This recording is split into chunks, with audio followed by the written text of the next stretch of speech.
អានឈៀនរឿងនឹងជាការពិតដែរទេ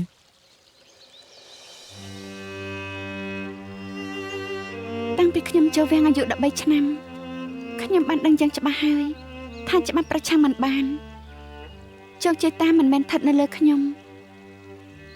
មិនមែនអាក្រក់ក៏ល្អទោះអាក្រក់ក៏កិច្ចមិនផុតខ្ញុំអាចធ្វើអីបានហេតុអីនាងមិនបញ្ជូនជនល្មើសក្នុងដំណាំងឲ្យទៅស្នំយូឲ្យតែនាងធ្វើតាមចិត្តគេអាចផ្អាកគោលការណ៍បានបើនាងមិនហ៊ានធ្វើទេទុកឲ្យខ្ញុំជាអ្នកធ្វើខ្លួនឯងចុះប្រាប់ខ្ញុំមកអ្នកណាជាអ្នកបង្ករឿងប្រាប់ខ្ញុំមកពិតមែនថាយើងកាត់មកជាអ្នកបម្រើតែយ៉ាងណាយើងក៏ជាមនុស្សយើងមានមនសិការ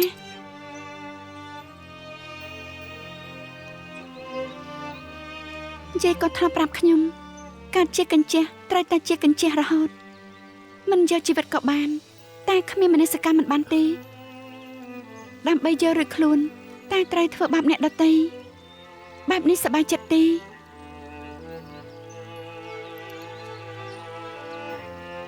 ខ្ញុំឆើឆាវពេកហើយតែពេលខ្ញុំនឹកឃើញនាងត្រូវកញ្ចាស់នឹងញោមញីធ្វើឲ្យខ្ញុំមានអារម្មណ៍ខូចចិត្តឯងពីរអ្នកធ្វើស្អីនឹងសុំគ្រប់កងឯងគ្មានការងារធ្វើទេមែនទេបានជាមានពេលចេញមកដើរលេងនៅខាងក្រៅចឹងនោះសេឡូជីដឹងរឿងរៀបការគេចង់មកអបអរជាមួយខ្ញុំប៉ុណ្ណោះឯងអូស្ដាប់តាមនាងនិយាយអញ្ចឹងយើងត្រូវអរគុណឯងមែនទេខ្ញុំមិនហ៊ានទេបើអបអររួចហើយអ្មេចក៏មិនព្រមទៅធ្វើការទៀតខ្ញុំទៅសិនហើយស្មានមកដល់ឋាននាងបារម្ភពីអ្នកផ្សេងចឹងទាល់តែសោះហើយនៅដោះសារជំនួសគេទៀតផងបើសិនជាអ្នកមិនដឹងមកឃើញនោះគេនឹងគិតថាស្នំយូលើកនាងទៅឲ្យសៀវលូជឺតែមិនបានលើកឲ្យយើងឡលីបើកងនិយាយមិនចំខ្ញុំក៏មិនយល់ដែរនាងមិនយល់សម្ដីយើងមិនសំខាន់ទេតែគួរតែយល់ពីទំនៀមទម្លាប់និងច្បាប់ទម្លាប់ដែរពេលនៅក្នុងវាំងយើងឃើញនាងបម្រើចវាយបោជាយូរទោះជាធ្វើអ្វីក៏យើងឲ្យកិត្តិយសហើយក្រែងចិត្តនាងដែរហើយក៏ត្រូវទ្រាំជាមួយនាងផងដែរប៉ុន្តែនាងជិតខ្លាចជាប្រពន្ធយើងហើយថ្ងៃក្រោយអ្នកណាជាចវាយនាងគួរតែគិតឲ្យបានច្បាស់លាស់ពួកយើងសុទ្ធតែដឹងច្បាស់នៅក្នុងចិត្តហើយថាមង្គលការនេះកើតឡើងដោយសារតែការយល់កលៈទេសៈពេលនេះស្នំយូលើកនាងឲ្យយើងហើយ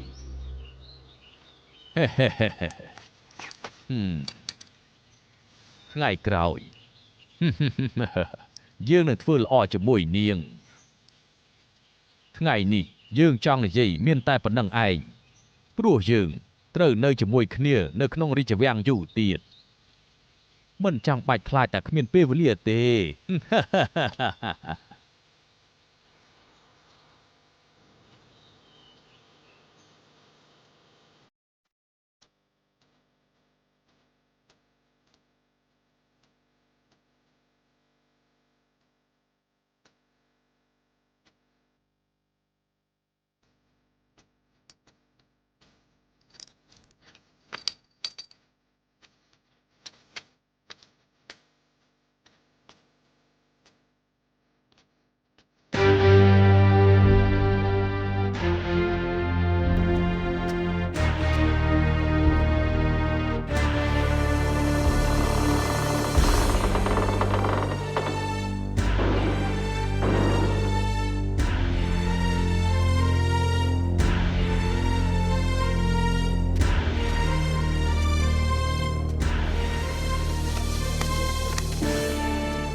ណែឈប់សិននាងនៅដំណាក់ណា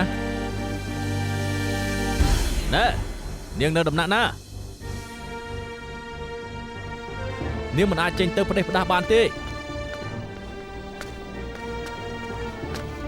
កុំចេញទៅអីឆាប់មកវិញមកយើងត្រូវបាត់ច្រកហើយមិនបាច់ចេញទៅរកទីស្និទ្ធសក់នាងរកឃើញហើយតែធ្វើការវិញចុះទៅ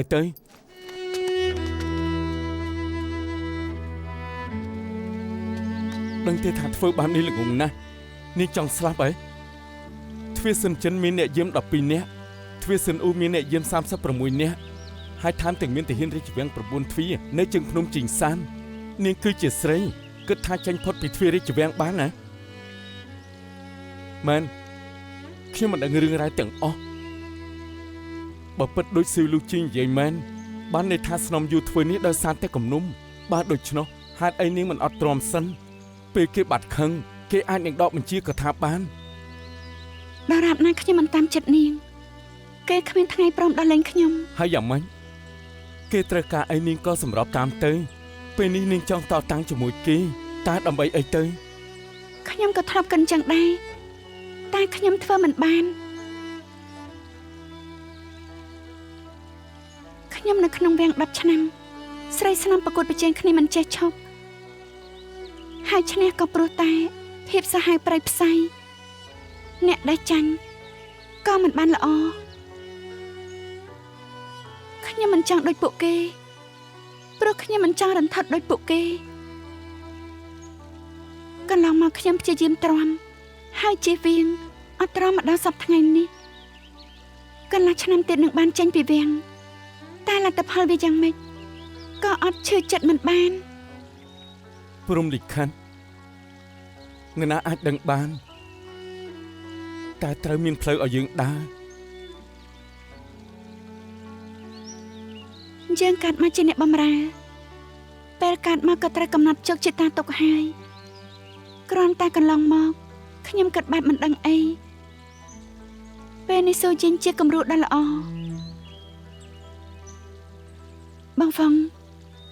កំលងចិត្តខ្ញុំអីឬនិយាយអ្វីដែលខ្លួនឯងក៏មិនចង់ជឿខ្ញុំអរគុណដែលបំណងល្អមែនខ្ញុំគ្មានលទ្ធភាពជួយនាងដែលខ្ញុំនិយាយទាំងអស់ក៏បានតែមាត់ប៉ុន្តែខ្ញុំហ្វុងអ៊ូមិនដែលបាត់បង់ទំនុកចិត្តខ្ញុំដឹងត្រឹមថានារីដ៏ល្អគួរមានគូគ្រងល្អហើយមានប្តីជួយមើលថែហើយបង្កើតកូនចៅរស់នៅយ៉ាងមានសុភមង្គលខ្ញុំគិតដូច្នេះនាងក៏គួរតែគិតដូចគ្នាបង្កើតកូនចៅខ្ញុំធ្វើបានដែរហេតុអីមិនបានមិនក៏ថាគ្មានឱកាសដឹងទេថាខាងក្រៅអាចមានអ្នករងចាំនាង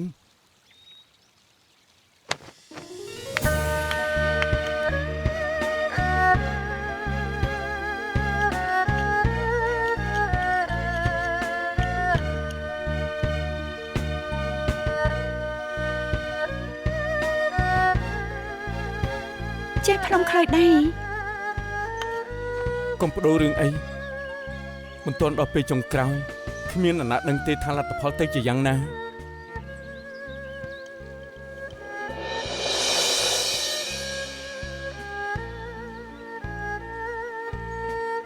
តាមរយៈពេលកន្លងមកអ្នកផ្លុំខ្លុយជាមួយខ្ញុំគឺជាបងនិយាយត្រូវព្រមលិខិតយើងមិនអាចដឹងមុនបានមិនជឿស៊ូយីងទេវាខុសគ្នាត្រង់ណា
ฉันมาได้เคยสนองphụcពីមុនមកមិននេះទៅខ្វះសុជីវធម៌មិនបានថ្វាយព្រះពរសូមព្រះរាជាទានទោស យើងមិនដែលប្រកាន់ទំនៀមទម្លាប់មិនផ្លាច់ទេដែលនាងមិនដែលឃើញយើងនោះយើងនៅដំណាក់ជាហ្វាងធម្មតាមិនសូវបានចេញមកទេ តែពេលចូលរាជវាំងរាល់ព្រឹកកងកងតែនាំពួកយើងទៅថ្វាយព្រះពរបណ្ដាព្រះស្នំតែហេតុអីមិនដែលនាំខ្ញុំម្ចាស់មកដំណាក់ជាហ្វាងសោះ បើឲ្យពួកនាងលំបាកមកយើងកាន់តែមិនសប្បាយចិត្ត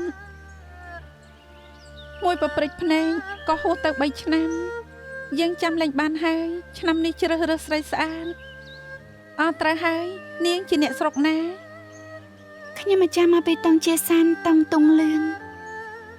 សាន់តុងទីនោះសម្បូរស្រីស្អាតណាស់ ត្រូវឲ្យស្នំហ្វូក្រុងធ្វើខ្លែងខ្លួនឯងមែនទេព្រះមេម្ចាស់ យើងនៅវាំងគ្មានអីធ្វើចូលចិត្តកាត់กระดาษលេង ខ្លែងខាងត្បូងស្រស់ស្អាតខាងជើងសោះក៏ក្រោះសានល្អប្រណិតភាគកណ្ដាលត្រូវលើកឲ្យស្រុកវែងខ្ញុំម្ចាស់ឃើញធ្វើដៃកាត់ក្រដាស់មើលទៅលម្អិតម៉ត់ចាប់ណាស់ប្រហែលជាធ្វើដៃប៉ែជីងស៊ូប្រកាសណាស់ នាងចាប់អារម្មណ៍ការកាត់กระดาษដែរ ខ្ញុំម្ចាស់បានលើកគេនិយាយមកតែជារឿងយូរណាស់មកហើយ ចង់រៀនកាត់กระดาษមិនពិបាកទេបើនាងចង់រៀនចាំយើងជួយបង្រៀនចុះចំពោះការធ្វើខ្លែងរឹតតែស្រួលដូចខ្លែងមួយនេះស្លាប់សងខាងប្រើឆ្អឹងឫស្សីពីរដើមចងជាប់គ្នាក្បាលនិងកន្ទុយក៏ប្រើឆ្អឹងឫស្សីដែរ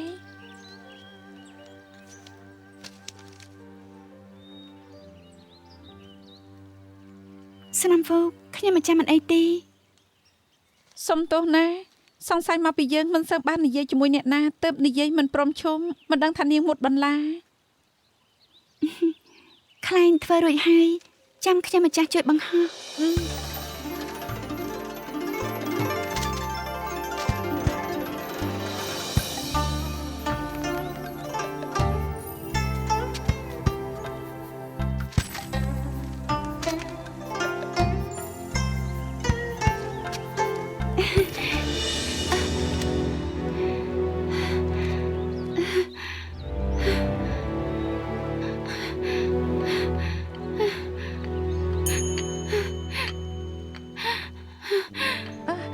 អង្គុយសម្រាប់សិនទៅ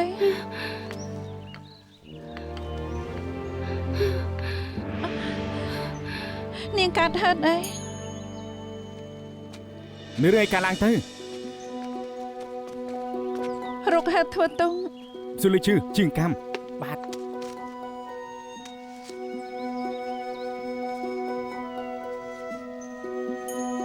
ស្នំហ្វូមិនកើតអីទេតើអង្គុយសម្រាប់សិនទៅ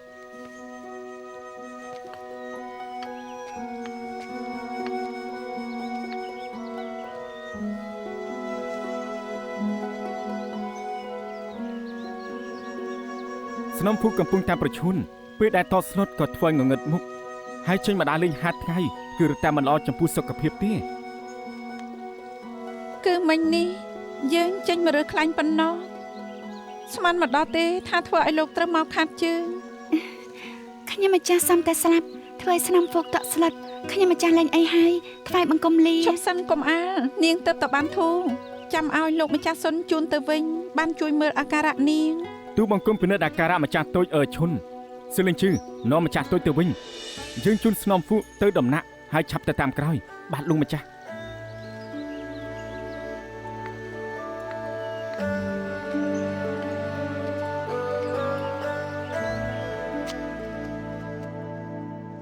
ស្នំភូខ្វះឈាមសុខភាពខ្សោយណាស់ទូបង្គំលេងនឹងផ្កាអ៊ូនជាមួយនឹងស៊ុបកាំឆៅនៅពេលដែលផឹកហើយគឺបើឈាមនឹងធ្វើឲ្យលក់ស្រួលតែត្រូវចាំកំណត់ច្រើនពេកពុំនោះទេនឹងមានផលអាក្រក់ចាច់ជឿមិនខាន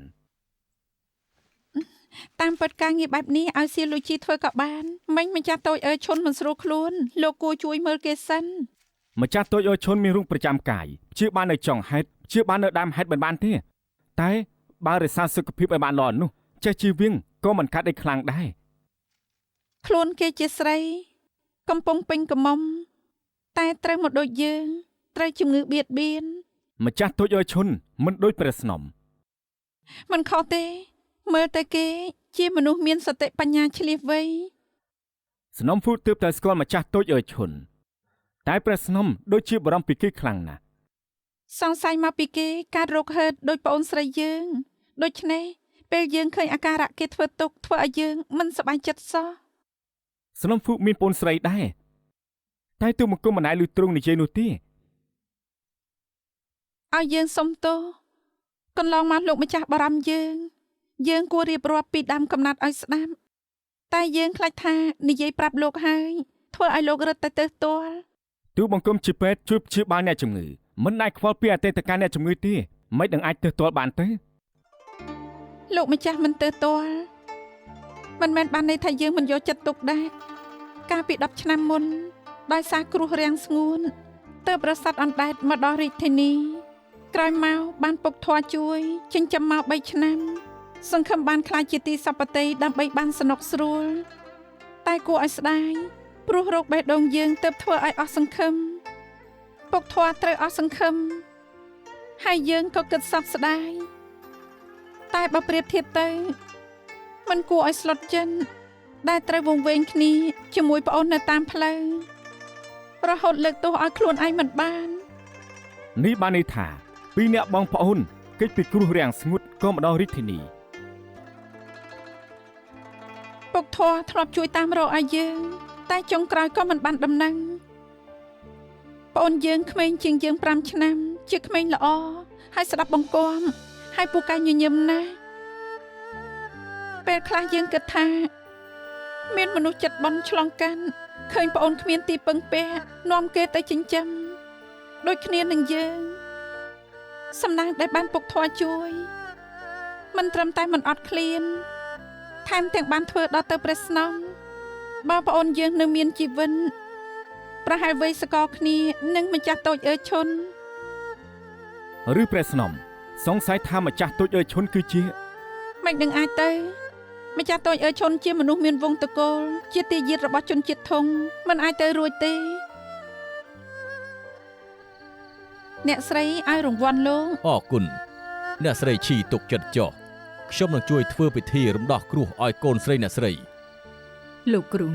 កុំធ្វើឲ្យរឿងនេះអធិកអធមពេករំខានលោកហើយ ខ្ញុំដឹងហើយខ្ញុំលាសិនហើយ អ្នកស្រីឈី សូមគោរពលោកម្ចាស់សុន អ្នកស្រីគូសំពេកហើយ ត្រូវហើយលោកម្ចាស់យប់ហើយនៅមកថ្វាយបង្គំព្រះទៀតទេ ខ្ញុំចង់មករកអ្នកស្រីខ្ញុំមានបញ្ហាចង់សួរបន្តិច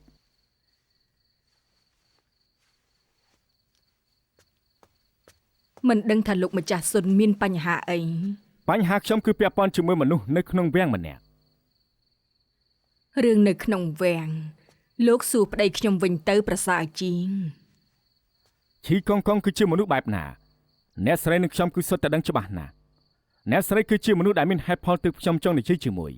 ការពិតបញ្ហានេះពាក់ព័ន្ធជាមួយកូនស្រីរបស់លោកស្រី អើឈុនឬជំងឺគេធ្វើទុកទៀតហើយ នឹងរឿងមមល្អណាស់ ខ្ញុំមិនយល់ទេតើលោកចង់ដឹងពីអីទៅ មិនដឹងថាលោកស្រីស្គាល់ស្នំហ្វូដែលនៅក្នុងវាំងឬអត់ទេ ភ្នំហ្វូកេ ឈ្មោះពិតទ្រង់គឺណាក់ឡានហ្វុងយ៉ាជាទីជាតិទុងលឹងត្រូវជ្រើសរើសនៅឆ្នាំទី9ទទួលបានការតែងតាំងជាស្នំជាស្រីស្អាតចំនួនដំបូងដែលឈីកងកងបាននាំចូលវាំង កាលនោះខ្ញុំរៀបការជាមួយលោកម្ចាស់ចិញ្ចឹមនាងតែឲ្យអ្នកផ្សេងអប់រំ បើអញ្ចឹងស្នំហ្វូជាមួយនឹងម្ចាស់តូចអើឈុនជាបងប្អូនបង្កើតជាមួយគ្នា លោកម្ចាស់ចង់ដឹងរឿងនេះធ្វើអី ឈាមខាប់ជើងទឹកឆ្អឹងសាច់ជាប់គ្នាខ្ញុំដឹងពីភាពឈឺចាប់ដែលបាត់បង់សាច់ញាតិខ្ញុំក៏មិនចង់ឲ្យពួកនាងត្រូវឈឺចាប់ដែរ មិនដឹងថាលោកជ្រាបពីដើមកំណើតនៃព្រះពុទ្ធរូបដែរទេដើមឡើយជាព្រះពុទ្ធរូបមាសគេល្បីថាជាព្រះមរណភាពคล้ายជាព្រះពុទ្ធរូបក្រោយមកមនុស្សដឹងថាជាព្រះពុទ្ធរូបមាសមិនបានប្រមាណមនុស្សក៏មកបកយកមាសទៅអស់ដល់មានសភាពនេះពេលខ្លះការពិនក៏ផ្ដាល់ទោសបានដែរ អ្នកស្រីបានន័យថាខ្លាចខ្ញុំបកមកជុកមាសទៅមែនដែរទេណា អ្នកដែលបកយកមាសអាកមន់យកពងគឺប្តីរបស់ខ្ញុំមិនមែនលោកម្ចាស់ ម្យ៉ាងទៀតការជ្រើសរើសស្រីស្អាតត្រូវតែជាកូនចៅតុង8កូនចៅជនជាតិហានគ្មានសិទ្ធិចូលរួមខ្ញុំសូមសួរលោកម្ចាស់បើមានជនជាតិហានលោកឡំចូលទៅលទ្ធផលទៅជាយ៉ាងណា លោកឡំចប់ខ្សែស្រឡាយនេះមានកំហុសស្រាប្រហារជីវិតធ្ងន់ប្រហារជីវិត9ដំណ ភ្នំវូកជាមួយអើឈុនប្តីខ្ញុំជាអ្នកចិញ្ចឹមជាតិកំណើតពួកនាងគ្រាន់តែតែងតាំងឡើងអតីតកាលពួកនាងជាក្រណាត់សពួកនាងជាជនជាតិហានឬម៉ានជូជាសំណាងល្អឬសំណាងអាក្រក់ទោះអ្នកណាសើរើក៏គ្មានផលល្អណាស់ហើយចោះយប់ជ្រៅហើយ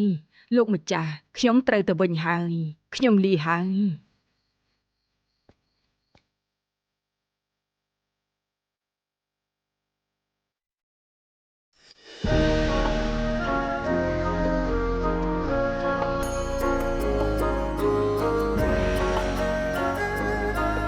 ថងផ្កានេះគឺដីបានស្អាតណាស់ព្រះស្នំឲ្យទូបង្គំឯង យើងចង់ឲ្យលោកយកថង់ផ្កានេះទៅឲ្យអើឈុននៅក្នុងថង់ជាផ្កាក្រៀមស្លឹកជាអង្កាមនិងថ្នាំខ្យល់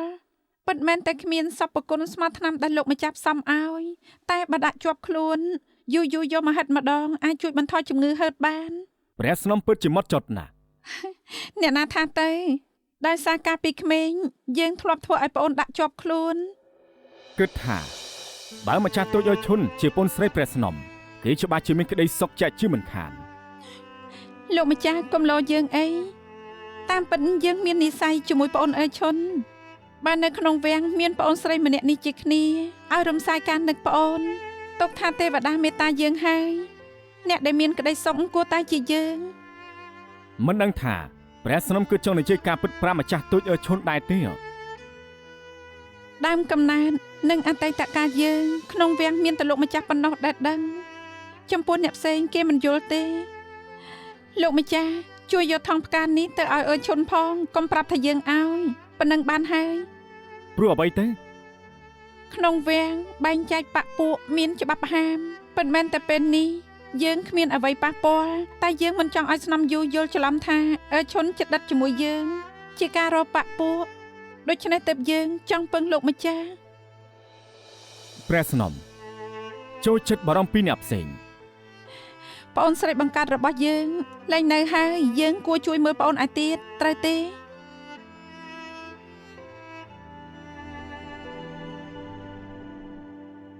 ខ្ញុំឃើញស្នំវូកស្និទ្ធស្នាលជាមួយលោកម្ចាស់ពួកលោកស្គាល់គ្នាមកយូរហើយមែនទេ ក្រៅពីស្នំហ្វូចូលវាំងក៏ឈឺកើតរូបបេះដូងខ្ញុំជាអ្នកព្យាបាលទើបត្រូវមករកគ្នាតែប៉ុណ្ណោះទេ ក្នុងវាំងមានអ្នកឈឺយ៉ាងច្រើនតែស្នំវូកបានលោកមើលថែជាពិសេសពួកលោកប្រហែលជានិយាយត្រូវគ្នាណាស់ ជីបចូលម្ចាស់តូចមិនលឿនហើយក៏មិនយឺតស្មើគ្នាល្អណាស់សុខភាពប្រហែលជាលែងកាត់អីហើយ តែលោកម្ចាស់ហើប្រាប់ថាសួតលំពេងខ្ញុំមិនរឹងមាំត្រូវឲ្យខ្ញុំបំពន់ហើយនឹងសម្រាកហើយប្រាប់ថាក្នុងសួតមានស្លេះតែខ្ញុំក្អកចេញមកគ្មានស្លេះទេតែអ្នកណាទៅវិភាគបានត្រឹមត្រូវ បើលោកម្ចាស់ហឺតធ្លាប់និយាយបែបហ្នឹងគេប្រហែលជាឲ្យថ្នាំរំលីស្លេះរួចហើយមើលទៅនោះបើស្លេះរលីអស់ហើយនោះវាក៏លែងមានទៀតដែរ ប្រហែលពេទ្យពិនិត្យអាការៈប្រើតែការសន្និដ្ឋានមែនទេ បើមេត្តានៅបារម្ភទៀតចាំខ្ញុំអញ្ជើញលោកម្ចាស់ហឺឲ្យមកជួយពិនិត្យម្ដងទៀតក៏បានដែរ លោកជាពេទ្យគួរជួយមើលអ្នកជំងឺតែលោកចិត្តទៅរំចានខ្ញុំទៅឲ្យអ្នកផ្សេងលោកមើលស្រាខ្ញុំពេកហើយ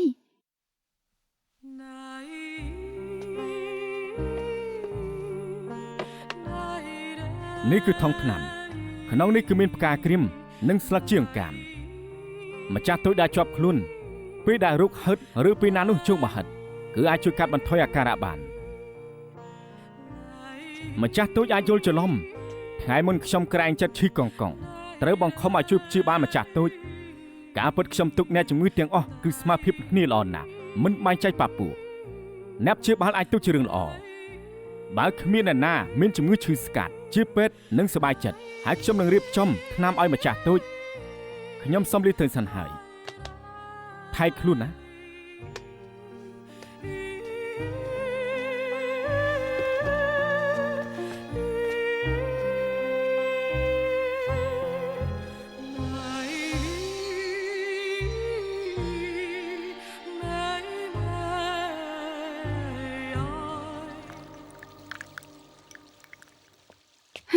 ពេកហើយបងធ្វើនេះគឺវាជ្រុលពេកហើយអេឬបងគិតថាកងឈប់ខ្លាចនឹងខ្ញុំហើយហេអូសំតើចាំខ្ញុំជួយជូតឲ្យណា មិនអីទេខ្ញុំជូតខ្លួនឯងបាន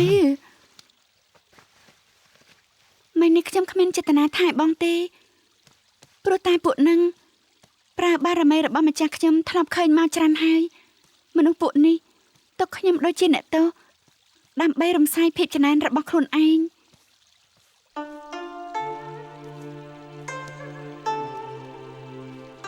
មកទៅត្រូវអីមកលោកអស់លីមែនទេហូហេតុពេកហើយ នៅហើយចុះអានឈៀន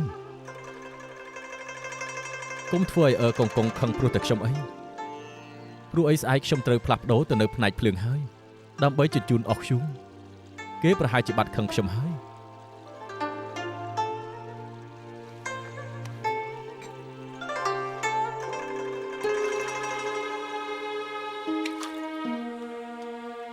កងទឹកអ៊ុនល្មមដែរទេរឿងរបស់សៀវលូជឺនាងគិតថាយើងធ្វើហួសហេតុមែនដែរឬអត់អានឈិនមិនបាននិយាយ មាត់នាងមិននិយាយតែចិត្តនាងគិតដូចនេះហើយ សេឡូជាជាមួយខ្ញុំចូលវាំងព្រមគ្នាពីមុនធ្លាប់ធ្វើការជាមួយគ្នាចាំជួយគ្នាទៅវិញទៅមកទុកថាជាមិត្តដែលនិយាយត្រូវមាត់សង្ស័យមកពីបែបនេះទើបធ្វើឲ្យកងយកច្រឡំអានឈិនពេញចិត្តនឹងសុំទៅកងបើចង់ដាក់ទោសក៏ដាក់ទោសខ្ញុំតែម្នាក់បានហើយ ហ្វូស៊ូបាទអស់ធុរៈឯងហើយឯងឆាប់ចេញទៅវិញចុះការងារនេះឯងមិនចាំបាច់ធ្វើទៀតទេឲ្យអ្នកផ្សេងគេធ្វើវិញចុះបាទកង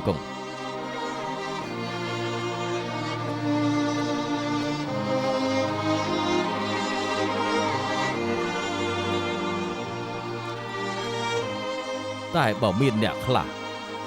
ប្រើតែមាត់និយាយមិនប្រមាណម៉ាត់ហើយក៏អាចគិតថា ខ្លួនគេអញវល់ឲ្យអ្នកណាបាននោះគិតដូចនេះល្ងីល្ងើពេកហើយ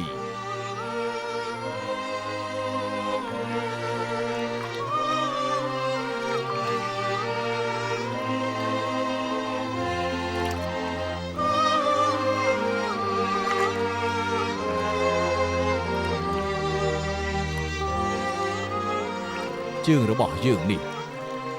ទាំងផ្សារទាំងរមាស់ វាឈឺមករាប់សិបឆ្នាំមកហើយពេទ្យគ្រប់គ្នាក្នុងរាជវាំងប្រាប់ថាមិនអាចព្យាបាលបានជាង40ឆ្នាំមកនេះបើមិនរត់ក៏ដើរដែរបើមិនដើរក៏ឈរទោះបីជាពេលបំរើម្ចាស់ពេលផ្ទុំយើងក៏ត្រូវលុតជង្គង់នៅក្បែរគ្រែគេដែរបិទភ្នែកបានមួយសបកប៉ុន្តែជើងយើងមិនដែលបានសម្រាកនោះទេដូច្នេះហើយសពថ្ងៃ ទើបត្រូវប្រើប្រាស់ថ្នាំលាងជើងហើយត្រាំទឹកក្តៅអ៊ុនយ៉ាងដូចនេះធ្វើបែបនេះទើបអាចបំបត្តិក្លិនជើងរបស់យើងបានវាស្អុយណាស់មែនដែរទេអត់ទេ អត់ទេអញ្ចឹងនាងពេញចិត្តធ្វើឬចាំបាច់ត្រូវធ្វើដែរទៅថ្ងៃនោះអានឈិនធ្វើខុសសឹកចិត្តទទួលទោស នាងនិយាយបែបនេះដែលហ្វូស៊ូលៀងជើងឲ្យយើងរាល់ជប់បានន័យថាគេធ្វើខុសរាល់ថ្ងៃមែនដែរទេ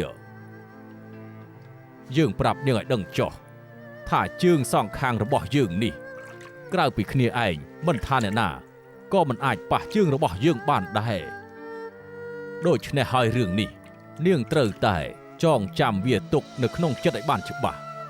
ថ្ងៃក្រោយមិនថាអ្នកណាក្រៅពីប្តីរបស់នាង ទោះគេជាអាមាត្យក៏ដោយយើងក៏មិនអោយអ្នកណាបានចូលក្បែរនាងដែរគឺចេះទេអានឈៀនក៏ទុកថាជាមនុស្សមានសន្តានចិត្តល្អស្អាតណាស់ហើយចុះរឿងសៀវលូជឺទុកថាឲ្យវាចប់ត្រឹមនេះចុះតែយើងសូមរំលឹកនាងថ្ងៃក្រោយបើមានពេលទំនេរច្រើននោះ មិនគួរយកទៅព្រួយបារម្ភអ្នកផ្សេងនោះទេគួរតែទៅសុំពាក្យប្រឹក្សាពីហ្វូស៊ូ ថាត្រូវបំរើប្តីបែបណាល្អជាងស្ដាប់បានដែរទេហើយនាងគួរតែសួរហ្វូស៊ូថាប្តីរបស់នាងចូលចិត្តទឹកក្តៅអ៊ុនប៉ុណ្ណាហើយត្រូវដឹងក្នុងចិត្តឲ្យបានច្បាស់ថានាងជាអ្វីរបស់យើងវិញល្អជាង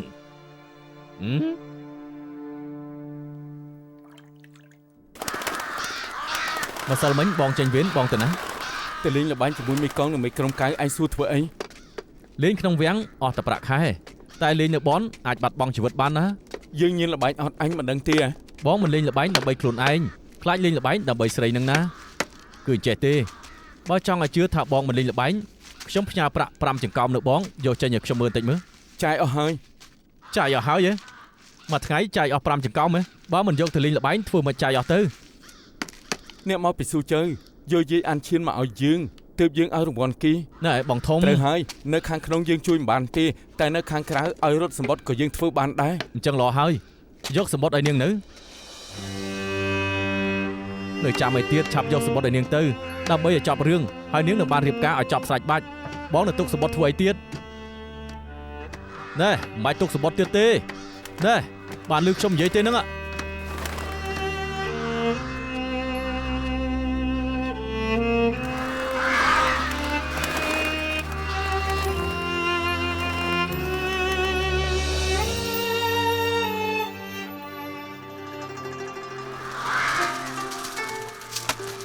ណែអុយណែថាឲ្យបន្តិចទួចសោះទុកខ្ញុំជាក្អែកឲ្យចំណីឬយ៉ាងម៉េចហ្នឹង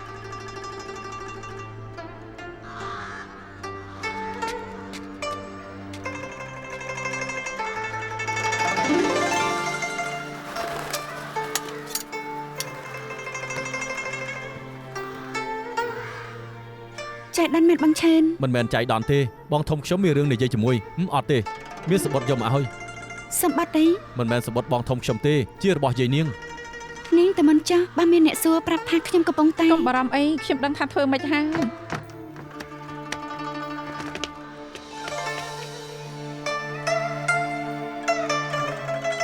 ណែសម្បត្តិគេយកមកឲ្យគេទៅ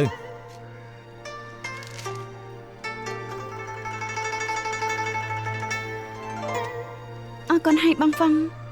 មិនអីទេអ្នករត់សម្បត្តិប្រាប់ថាយាយនាងលេងអីហើយខ្ញុំគិតថាប្រហែលជាស៊ូសុកទុំរឿងប៉ុណ្ណឹងគួរតែឲ្យគេជាយូរណាស់មកហើយឲ្យអ្នកនាងអានឈានចាំវាអាចប៉ះពាល់ដល់មង្គលការរបស់គេបានណាមិននិយាយគ្មានអាណាថាឯងកោតទេនាំគ្នាធ្វើអីនឹង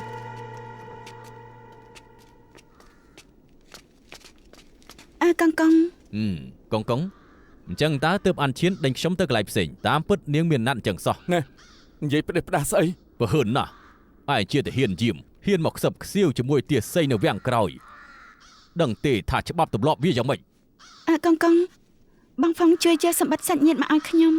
គ្មានចេតនាអ្វីផ្សេងទេសម្បត្តិសាច់ញាតិឬក៏សម្បត្តិគូស្នេហ៍សាច់ញាតិក៏ស្រឡាញ់ដែរបែបនេះហៅថាគូស្នេហ៍ដែរអត់សួងពួកគេមកឲ្យចំណេះក្អែកជាទំនៀមរបស់បុព្វបុរសមិនបានធ្វើអ្វីខុសបើកងចង់ដាក់ទោសត្រូវតែមានស័ក្តិសិទ្ធិផុសតាងអាឈិននាងចូលចិត្តដោះសារឲ្យអ្នកផ្សេងច្បាប់នៅក្នុងវាំងជេរឲ្យហាមវាយហាមផ្ទះកំភ្លៀងឡលីអ្នកណាទៅដែលមិនដឹងច្បាប់កងស្រីចង្រៃមិនព្រមមកនេះទៀតកងលោកផ្ទះកំភ្លៀងនាងហើយប៉ុណ្ណឹងគ្រប់គ្រាន់ហើយមេក្រុមកៅធ្លាប់ប្រាប់ថាពួកចំណិតនិងអ្នកយាមនៅរៀងខ្លួនមិនដែលបៀតបៀនគ្នានោះទេបើថ្ងៃនេះការរឿងក៏គ្មានផលល្អដែរឯងហ៊ានមកបដៅយើងផងមែនទេកងព្រះស្នំពីរជាមួយស្នំយ៉ងពីងមក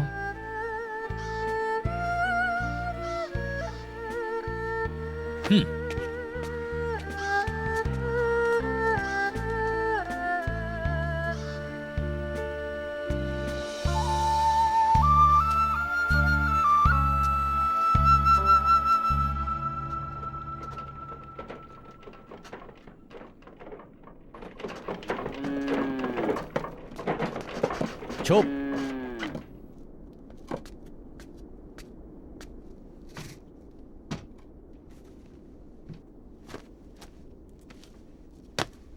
ទៅមិនទាន់បានទេ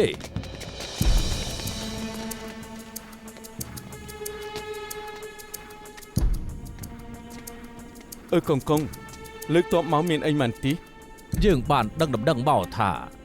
មានអ្នកលួចទ្រព្យសម្បត្តិក្នុងរាជវាំងដោយប្រើរទេះទឹកដឹកចេញយកទៅលក់ដូច្នេះហើយទើបយើងមកត្រួតពិនិត្យពួកឯងឆាប់ឆែកឆេរភ្លាមបាទ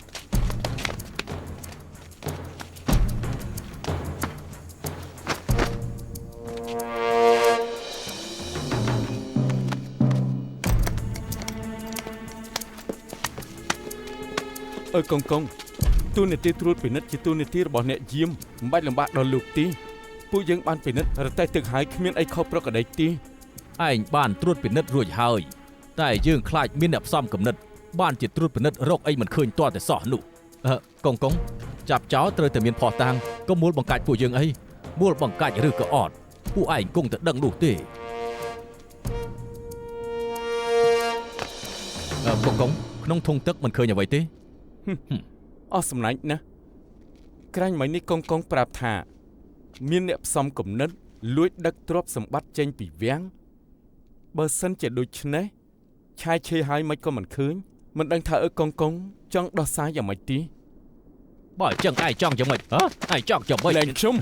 កងកុំធ្វើអញ្ចឹងអីកងកងកណាត់បាក់នេះជារបស់ក្នុងវាំងឯងហ៊ានលួចរបស់ក្នុងវាំងផងតើមែនដែរទេឯងដឹងថាមានទោសស្អីដែរទេកងកងលោកចោទពួកយើងថាលួចទ្រព្យសម្បត្តិនៅក្នុងវាំងយកទៅលក់កណាត់បាក់នេះជាទ្រព្យសម្បត្តិមែនដែរទេហ៊ានលួចមិនថាតិចឬច្រើនរបស់ប្រើគ្រប់យ៉ាងទុកជារបស់ទ្រព្យក្នុងរាជវាំងទាំងអស់ទោះជាកសែងជូតមុខក៏ទុកថាមានតម្លៃដែរតែហ៊ានចាប់ខ្លួនពួកគេទៅ ណែលែងខ្ញុំចង់ធ្វើអីលែងខ្ញុំ អ្នកណាហ៊ានមកបង្ករឿងនៅទីនេះកងកងមើលខុសត្រូវទ្វាតាំងពីពេលណាលើកតបមកទ្វាសិនអ៊ូខ្លាចខ្ញុំធ្វើទួនាទីមិនបានល្អមែនទេយើងឮមកថាមានអ្នកលួចដឹកទ្រព្យសម្បត្តិនៅក្នុងរាជវាំងចេញទៅលក់បានជាយើងកងពួកយើងឆែកឆេរសពអស់ហើយប៉ុន្តែរកមិនឃើញអ្វីទេទោះជាលើរទេះគ្មានអ្វីក៏ដោយតែកណាត់បាក់នេះជាទ្រព្យសម្បត្តិនៅក្នុងរាជវាំងហើយធ្លាក់ពីលើខ្លួនហ្វុងអ៊ូតើមានពីអ្វីចង់បកស្រាយទៀតកងកណាត់បាក់នេះអ្នកនាងអានឈៀនជាអ្នកឲ្យបងធំខ្ញុំមកចោទថាលួចយ៉ាងម៉េចបានទៅ កងមកព្រោះតែហេតុនេះមែនទេគួរឲ្យអាណិតមានប្រពន្ធទាំងមូលតែខ្លួនឯងបែរជាប្រើការមិនកើតក៏ត្រូវហួងហែងខ្លាំងជារឿងធម្មតាទេកូនចាប់មិនចេះប្រមាណខ្លួនមកក្អេងក្អាងដានត្រីកុំមកចោទប្រកាន់កូនចៅខ្ញុំមិនសោះណាសំណាងល្អដែលអានឈានផ្ដោតដំណឹងទាន់មិនចឹងទេពួកយើងច្បាស់ជាពិបាក ហ៊ាននិយាយទៀត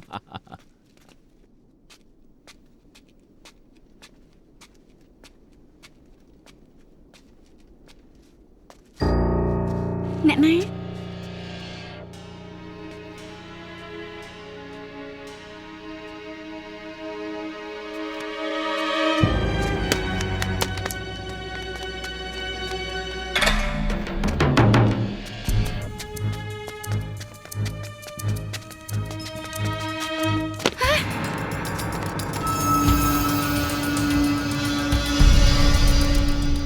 កង តើនាងប្រញាប់ទៅណា